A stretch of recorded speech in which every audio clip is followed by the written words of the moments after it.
If you are the black sheep of your family or the family scapegoat, or you identify as a chosen one or the empath of your family, it is all the same person, but people just use different terms and they don't know it's all related.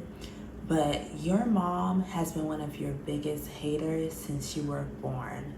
So she did not want you to have success. She did not want you to have a happy relationship. She didn't want you to get married and be happy and have kids. And she has been hating on you the whole time in the background, and you probably didn't even realize it until God revealed everything to you and it all came together. She has been doing things to sabotage your relationship. She's been invading your privacy in ways you didn't even know spiritually, and also hacking into your emails, your phone, in different ways like that.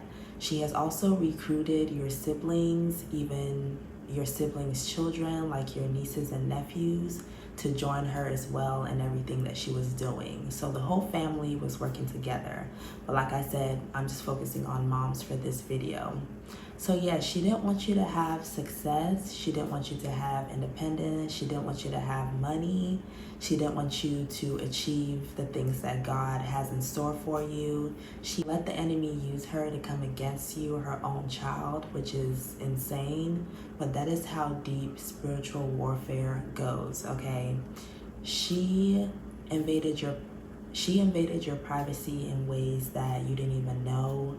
Spiritually as well, she was attacking you, doing witchcraft, doing spell work. She might be sending you things like, oh, you know, I love you, and sending you things like, I'm praying for you, even saying, I'm praying for you in Jesus' name, and things like that. So you didn't know that she was one of the ones behind everything. I made another video about this. A lot of our family members were hiding behind God and Christianity, but they're not really Christians, even if they go to church. My parents, including my mom, was a whole pastor, okay? And these people were hiding behind that when they were really doing witchcraft and spell work behind closed doors, okay? So yes, just because your mom might be sending you, I love you and things like that, you could tell by her actions that that just wasn't the case. She did not really support you. She did not give you any things that truly helped you in life. She did not teach you, for a lot of us women, even for the men as well, she did not teach you how to take care of yourself. You had to learn online or from strangers, just simple things that she should have taught you. You can also tell maybe she doesn't take care of herself as well. That is because all the demonic spirits and things that are working through her, they won't let her take care of herself. And that goes for everyone that does witchcraft, spell work, and things like that.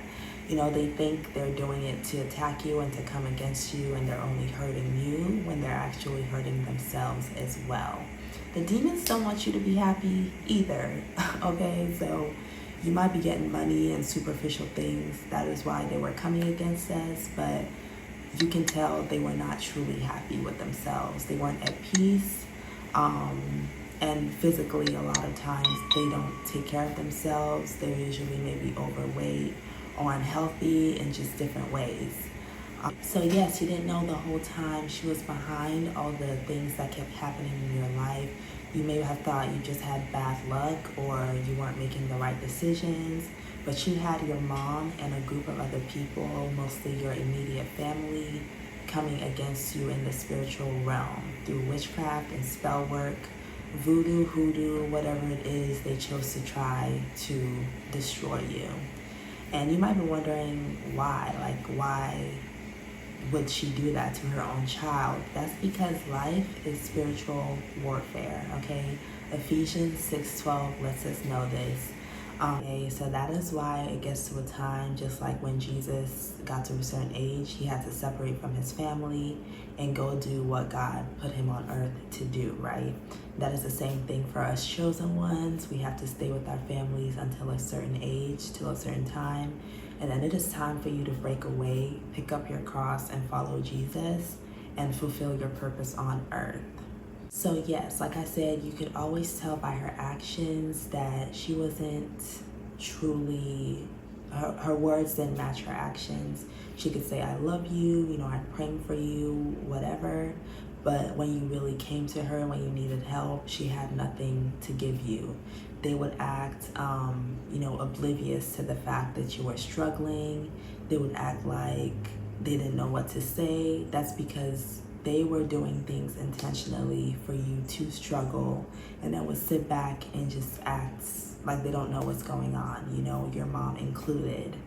So yes, I'm just confirming this for someone today. If you have been having a feeling like your mom is a monitoring spirit in your life, or she is jealous of you, envious of you, coming against you in any way, you might have been thinking, no way, why would my own mother do that? Life is not black and white. It's not, as simple as it seems. Basically, everything is not what it seems. So just because someone gave birth to you and was your way to enter the earth doesn't mean that you are meant to stay with them forever. It doesn't mean that they are your friend. It doesn't mean that they are rooting for you or they truly love you. It doesn't mean that they are supporting you. It doesn't mean that they're really praying for you like they claim they are. So yes, you guys, so I just wanted to share that quick word for you today. I believe Mother's Day is today or coming up soon. But, for all of us that were able to break away from our families, pick up our crosses and follow Jesus, and remother ourselves, refather ourselves, really reparent ourselves in general, I want to say happy Mother's Day to you, okay? For taking care of your inner child and nurturing yourself in the way that your mother should have, okay? And remember that if your mother or father forsake you, God will take care of you. And I will insert the verse that's in the Bible. I will insert where it says that in the Bible as well. I believe it's Psalm something, but I can't remember exactly what at the moment, what chapter. But yes, so if your mother or father forsake you, God will pick you up and take care of you, okay? And he loves you very, very much. And I hope you guys enjoy the rest of your day, okay? Bye!